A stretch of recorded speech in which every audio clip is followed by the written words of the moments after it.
On April 24th this year, billionaire and Nike founder Phil Knight made a stunning announcement. He pledged $400 million to invest in North Portland's Albina neighborhood, specifically to help Black Portlanders. The Albina neighborhood of North Portland was the traditional home of Portland's Black community. They were forced there after the Vanport flood of 1948, and then displaced again by the building of urban renewal projects, including Interstate 5, Veterans Memorial Coliseum, and a planned expansion of Emmanuel Hospital, now Legacy Emmanuel Medical Center. Hundreds of homes were razed, and the promise of generational wealth went unrealized. Now, Phil Knight's gift has created the 1803 Fund, 1803 being the year that York, an enslaved American of African descent, was directed to join the Lewis and Clark expedition, the historic journey into the Oregon Territory. The CEO is Rukiah Adams, a fourth-generation Portlander and Stanford Business and Law School graduate who was a mergers and acquisitions specialist on Wall Street, the chief investment officer for one of Oregon's largest philanthropic organizations, Meyer Memorial Trust, the chair of the Oregon Investment Council, among other accomplishments, and currently on the board of Albina Vision Trust. She's already working to grow the 1803 Fund to more than $1 billion as the organization to administer the fund is being created. We met the board of directors at the April press conference with Phil Knight on the Nike campus. They are corporate and community heavyweights. In addition to Adams, there's Nike CEO John Donahoe, Jordan Brand Chairman Larry Miller, also a former president of the Portland Trail Blazers, Tony Hopson, founder and CEO of Enhancement, Inc., which has served students and their families in the Black community since 1981, and Ron Herndon, CEO of Albina Head Start, president of the National Head Start Association, and founder of the Portland chapter of the Black United Front. And Tony Hopson and Ron Herndon join me to talk about the 1803 Fund. Gentlemen, thanks for joining me on Eye on Northwest Politics. Our pleasure. Yeah, thanks, Ken. I'll start with you, Tony. You have a long-standing relationship with Phil Knight and Nike through SEI. How did that factor into him deciding to invest in the 1803 Fund? Well, Ken, I think it made a huge difference. Obviously, we believe that most of these kind of decisions are based on personal relationships, and we've had a personal relationship with Phil for, almost 40 years. I mean, Nike was the first corporate sponsor for SEI when we kicked SEI off back in 1981. I had a few conversations over those years with Phil, but I think what was most important, unbeknownst to me, Phil was always looking at the work that we were doing within the community, and he gained a lot of respect for the work that we were doing. So when it was time to make the kind of ask that we did for Phil, it was based on his belief in the work that we had been doing for 40 years, the work that Ronnie had been doing for 40 years, that made it a little bit more comfortable for him to make that type of decision for resources of that magnitude. Ron, you're a longtime community organizer and activist. What does this fund mean to you, especially in the context of the history of the Albina neighborhood? I think it's an opportunity to try to address some of the long-standing ills that have been fostered on the Black community.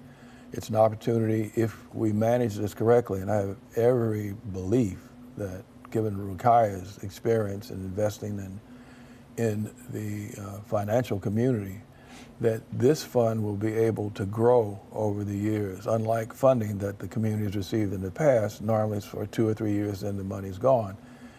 This will be an investment that will continue to flourish for decades, and it will give the community an opportunity to plan in a way that it's never had before. You're not planning for 2 years or 3 years.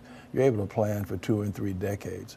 So it is a monumental opportunity, and Ken, what's important to me, this opportunity, I believe, is because the way in which the Black community came out and said forcefully over a long period of time, we deserve to have an opportunity to develop our community in a way that will help not only our children, but our grandchildren.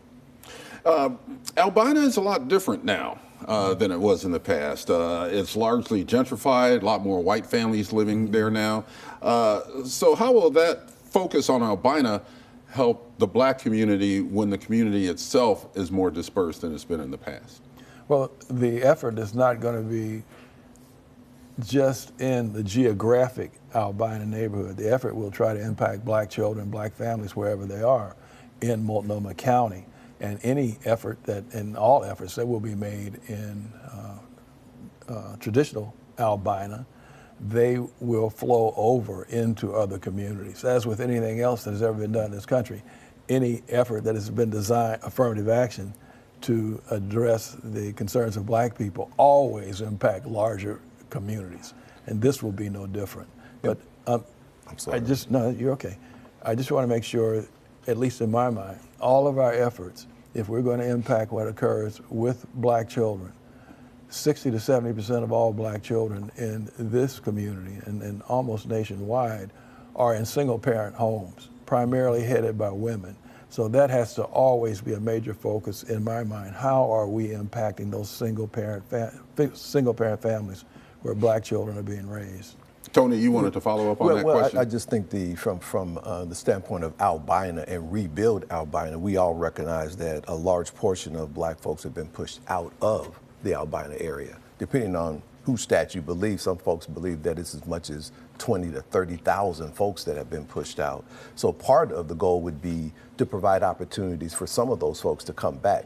We know that 30,000 is not going to come back, but maybe 10 or 15,000 can find their way back. And through these resources, we can build the type of affordable housing for some of them to come back, number one. Number two, you need black businesses. And there's still room for a lot of black businesses to be put together in the Albina area. And then third would be educationally, we want to make sure that those black students that are still in the Albina area are getting the kind of education that they deserve.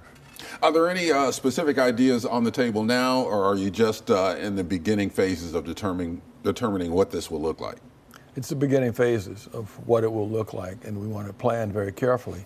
And when Tony mentioned education, that if we are going to impact black children, we know that black children primarily are not in schools any longer in Albina. So we're going to have to come up with plans on how to reach children wherever they are in Multnomah County.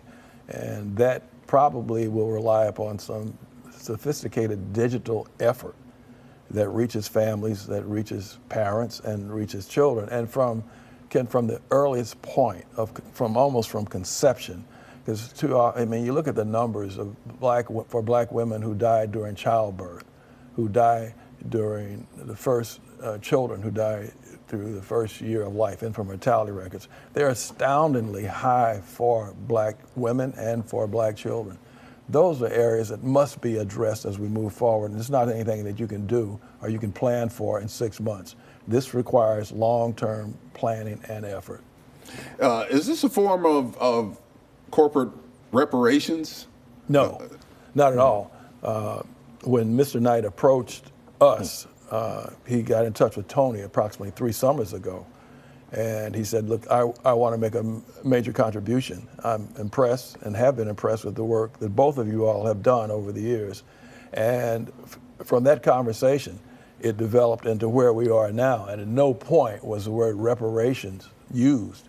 Mr. Knight got in touch with both of us, and not out of any sense of guilt, but wanted to continue developing the partnership that we had forged over 40 years. But I would say that there was a lot of things that happened that I think pushed this forward. You had the George Floyd incident, Black Lives Matter. From that, you had Nike deciding as a corporation that it did want to do something for the black community. So they identified $140 million from Jordan Brand and Nike that they were going to put in the black communities. So Phil gave me a call to say that was happening, and he wanted to make sure that we were aware of that and that we should be a part of that. And then that's when we made the ask of, well, Phil, would you and Penny be interested in looking at something that we thought could be even more transformational? I mean, $140 million is a lot of money. $400 million is a lot of money. But in order to make the difference, and we are trying to make the difference this time instead of just making a difference. There's a lot of good programs. We have 2 of them that are doing good work every day. But when you look at the data, a lot of the data for black folks hasn't changed drastically. This time around, we want to plan something that would be transformational enough that the overall data that impact black children and families actually gets better. We'll be back to continue our conversation with Ron Herndon and Tony Hopson right after the break.